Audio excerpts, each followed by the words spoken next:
নমস্কার, @রণজিৎ আপনাদের সবাইকে স্বাগত। আশা করি সবাই ভালো আছেন। এরপরে অভিষেক বন্দ্যোপাধ্যায় রাজনীতি টানা ছেড়ে দেন। তিনি যেভাবে কর্পোরেট স্টাইলে মঞ্চ বেঁধে সাধারণ মানুষকে তাক লাগিয়ে দিতে চাইছেন কোটি টাকা খরচ করে, তাও মানুষ কিন্তু উজ্জীবিত হচ্ছে না। আপনারা সাগর সংঘের মাঠে বারুইপুরে দেখেছেন এবং এই আলিপুরদুয়ারে সেখানেও দেখেছেন মাঠ ছোট করে ওই কিছু সংখ্যক মানুষ যাদেরকে জোর করে আনা হচ্ছে। অথচ মীনাক্ষী যেখানে যাচ্ছেন সেখানে উপচে পড়ছে ভিড় এবং এই 2026 শুরু হতেই ধামাকা লাগিয়ে দিলেন পুরুলিয়ার মানবাজারে, যেখানে মহিলা ব্রিগেড, শুধু মহিলাদের ব্রিগেড ডাকা হয়েছিল। কি মানুষ আপনাদের চোখে দেখাবো। আর মীনাক্ষীর নাম ঘোষণা হতে অন্তত 5 মিনিট দাঁড়িয়ে থাকতে হলো। যে হাততালি, সবার যেভাবে অভিবাদন, অথচ অভিষেক ব্যানার্জি যখন মঞ্চে উঠছেন পিছন থেকে বলে দিতে হচ্ছে হাততালি দিন, হাততালি দিন। মানে এমন হাইপ তোলার চেষ্টা। দেখুন, মেনস্ট্রিম মিডিয়া শাসক দলকে সবসময় প্রাধান্য দিয়ে তাদেরকে ফুটেজ দেয়, কিন্তু এই এত বড় মানে জনবিস্ফোরণ, সেখানেও মেনস্ট্রিম মিডিয়ার কোনো ফুটেজ নেই। আমরা যারা ছোট ছোট পোর্টাল তারা চেষ্টা করে যাচ্ছি এই সমস্ত খবরগুলো সবার চক্ষু গোচর করতে। আপনাদের এই ভিডিওটা বা এই প্রতিবেদনটা শেষ অবধি দেখতে অনুরোধ করব। দেখুন, মানুষের স্বতঃস্ফূর্ততা একেবারে এই কনকনে ঠান্ডার মধ্যেও বসে রয়েছেন, এক চুল নড়েননি। জানেন যে পুরুলিয়ায় কি পরিমাণ ঠান্ডাটা পড়ে, অথচ অভিষেকের যে জনসভা সেখানে মানুষ শুরু হতেই পগার পার, যে যার মতো বাড়ি যাচ্ছে। পুলিশ তাদের টেনে ধরে বেঁধে রাখতে পারছে না, সংগঠকরাও না। সে ছবি আপনাদের আমি দেখিয়েছি। এখানে এবার একটু দেখুন, অসাধারণ। লাইক শেয়ার করে অনেক মানুষের মধ্যে ছড়িয়ে দিন। বারবার বলছি, 2026 কঠিন থেকে কঠিনতর লড়াই তৃণমূলের জন্য, বিজেপির জন্য, কিন্তু সহজ হবে সিপিএমের জন্য যদি আপনারা এই সমস্ত প্রতিবেদন অনেক মানুষের মধ্যে ছড়িয়ে দেন। ধন্যবাদ। সাংসদ অভিষেক বন্দ্যোপাধ্যায় আপনাদের সামনে বক্তব্য রাখছেন।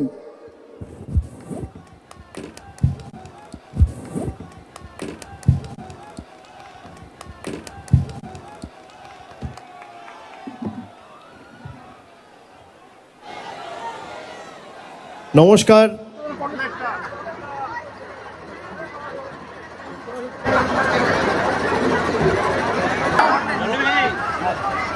জল জল এই কর্নেস তো কর্নেসটা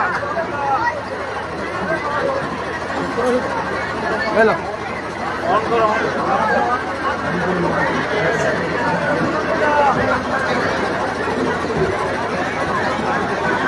সমস্ত মায়েদেরকে নমস্কার। ঠান্ডা বাড়ছে, কালকে একটু কম ছিল আর আজকে সকাল থেকে আরো ঠান্ডা বেড়েছে, হাওয়াও দিচ্ছে। বেশিরভাগ মায়েরা তো আজকে সব পিকআপ ভেবে চলে এসছে, তাই না? তাহলে হাওয়া যত বাড়বে ঠান্ডা তত বাড়বে। তবে আমাদের কাজ তাড়াতাড়ি করে ফেলতে হবে এবং আমাদের সবার কাজ শেষ করতে হবে। আপনারা শুনেছেন যে আজকে মেয়েদের দিনে আমরা আমাদের গোটা রাজ্যে, গোটা বাংলা আমরা মেয়েদের ব্রিগেড তৈরি করছি আমাদের পার্টির পক্ষ থেকে। সরকার থেকে তো এসেছিল আমার পাড়া আমার সমাধান, এসেছিল আমার পাড়া আমার সমাধান নামে সরকারের লোকজন পাড়াতে, স্কুলে, কমিউনিটি সেন্টারে প্যান্ডেল করে এসেছিল, আসেনি? কি গো মায়েরা, এসেছিল? এসেছিল? ওরা বলেনি যে আপনার পাড়াতে কি কি সমস্যা আছে আমাকে এসে বলুন? কারো গায়ে আসেনি, সেইভাবে বলা হয়নি। হ্যাঁ,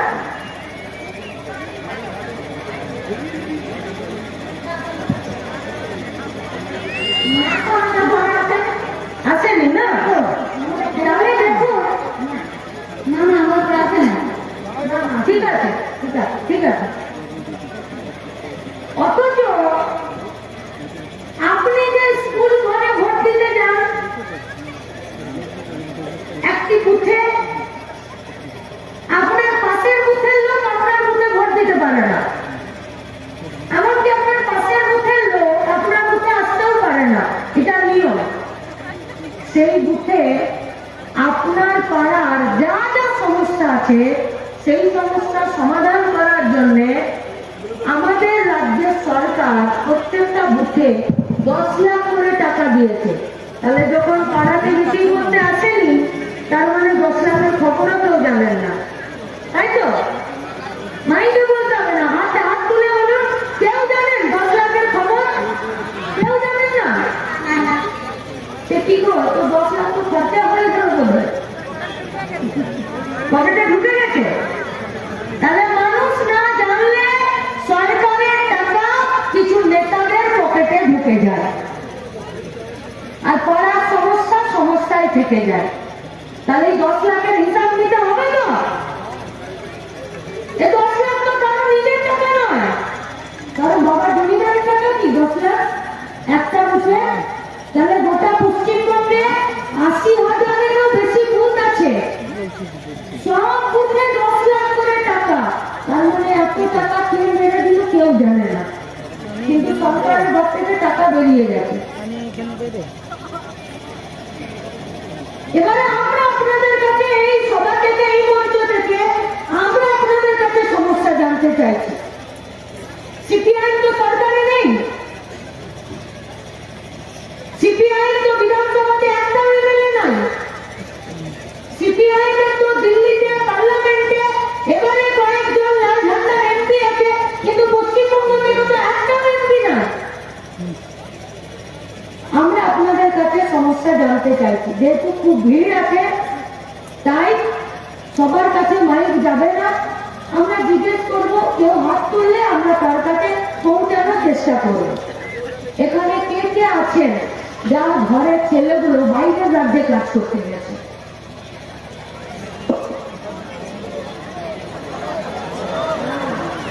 আমার ছেলে বাইরে থাকে। একবার কেউ পিছনে তাকাতে পারছেন না, ভিড় আছে বলে। এখানে যে জিজ্ঞেস করেছি যে কতজনের বাড়ির ছেলেদের বাইরের রাজ্যে পরিযায়ী শ্রমিক হয়ে কাজ করতে যায়, সব হাত উঠছে। তার মানে পুরুলিয়াতে কাজ নেই। পুরুলিয়াতে যদি কাজ থাকতো তাহলে আমাদের ঘরের ছেলেগুলো বাইরের রাজ্যে কাজ করতে যেত। পুরুলিয়াতে ছেড়ে দিন, বর্ধমানে, বাঁকুড়াতে, মেদিনীপুরে যদি এই জেলাগুলোতেও কাজ থাকতো তাহলে আমাদের পশ্চিমবঙ্গ ছেড়ে বাইরে কাজ করতে যেত না। তাহলে গায়ে তো 100 দিনের কাজ ছিল, হ্যাঁ কি না ছিল? হাত তুলে বলুন, ছিল গায়ে? কি হলো কাজটা? নেই, এখন হয় না। জব কার্ড নেই, জব কার্ড আছে কিন্তু জব কার্ডে কাজ নেই। এরকম একজন তো হাত তুলে বলুন, এরকম কারোর সাথে হয়েছে যে জব কার্ডে কাজ করেননি অথচ টাকা ঢুকে গেছে? একজন তো হাত তুলে বলুন। 2 বছর 3 বছর আগে জব কার্ডে কাজ করেননি কিন্তু টাকা ঢুকে গেছে, পঞ্চায়েত থেকে লোকজন এসে বলেছে তুই 1000 টাকা রাখ, বাকি টাকাগুলো আমাকে দিয়ে দে। এরকম কারোর সাথে হয়েছে? এইটাও হয়নি, এইটাও হয়। অথচ এই পুরুলিয়াতে লাখ লাখ কাজ করেছে, 1 টাকাও পাইনি। কাজ করেছো, টাকা পাওনি, এখন পর্যন্ত পাইনি, 5-6 বছর হয়ে গেছে। আমাদের দ্বিতীয় প্রশ্ন, এখানে তো আইসিডিএস এর কাজ করেন। আচ্ছা, ডিমের জন্য কত টাকা দেয়? হ্যাঁ, 6.5। আর বাজারে ডিমের দাম কত? 1.5 টাকা। কে দিবে? কর্মী পকেট থেকে। কর্মী পকেট থেকে। তাহলে দিদিমণিকে বলতে হবে যে আপনি যদি 8 টাকা ডিমের জন্য না দেন, অন্তত পক্ষে ফ্রিতে ডিম দেওয়ার বেলা একটা মুরগি অন্তত পক্ষে দিন। ডিমের জন্য যদি 8 টাকা না দিতে পারেন, 6.5 টাকা ডিমের জন্য দিচ্ছেন, অথচ বাজারে ডিমের দাম 8 টাকা, তাহলে 1.5 টাকা কর্মী পকেট থেকে কোথা থেকে দেবে? আইসিডিএস সেন্টার তো সরকারি প্রকল্প, সরকারি প্রকল্প তো। তাহলে সরকারের ঘর থেকে টাকা আসার কথা, সরকার বলে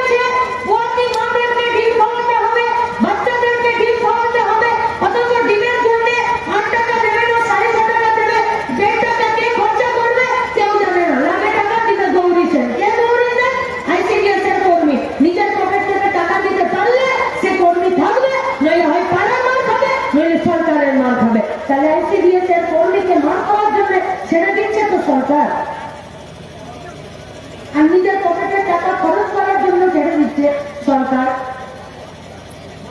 তাহলে তুমি যদি এই 1.5 টাকা দাওনি, দিতে পারছো না, তাহলে আমাদের দাবি খারাপ নয় যে তুমি ডিমে বাড়তি 1.5 টাকাটা দিচ্ছ না, অন্তত তোকে একটা মুরগি দিয়ে দাও খুশি ঘরে, অন্তত তোকে ডিম দেবে, সেই ডিম দিয়ে ICDS দেবো। আমার এবারে এর পরের প্রশ্ন, মাইক্রো ফিন্যান্স, বন্ধন ব্যাংক, নানান ছোট ছোট ব্যাংক আছে, এই ব্যাংকের থেকে কারা কারা লোন নিয়েছেন?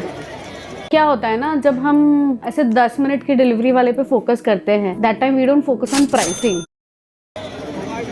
লোন মাইক্রো ফিন্যান্স পাড়াতে বস্তিতে গিয়ে কারা কারা লোন নিয়েছে, যেখানে সপ্তাহে সপ্তাহে টাকা শোধ করতে হয়, কোনো ভয় নেই, কেউ কিচ্ছু করতে পারবেন না। যে কিস্তিতে টাকা শোধ দিতে পারে না, তার কাছে সরকার এসে দাঁড়ায় না, নিজে খাটেন নিজে দেন টাকা। এরকম কেউ আছেন যে টাকা শোধ করতে পারেননি, ব্যাংক থেকে বাউন্সাররা এসে বাড়িতে এসে ধমকি দিয়ে গেছে? আছে? আছে আছে, সবাই আছে। ভয় পেলেই শেষ। সাহস করতে পারলে এই বেশি সুদের ঋণ থেকে মুক্তি পাওয়া যাবে। আল্লাহর ঝান্ডা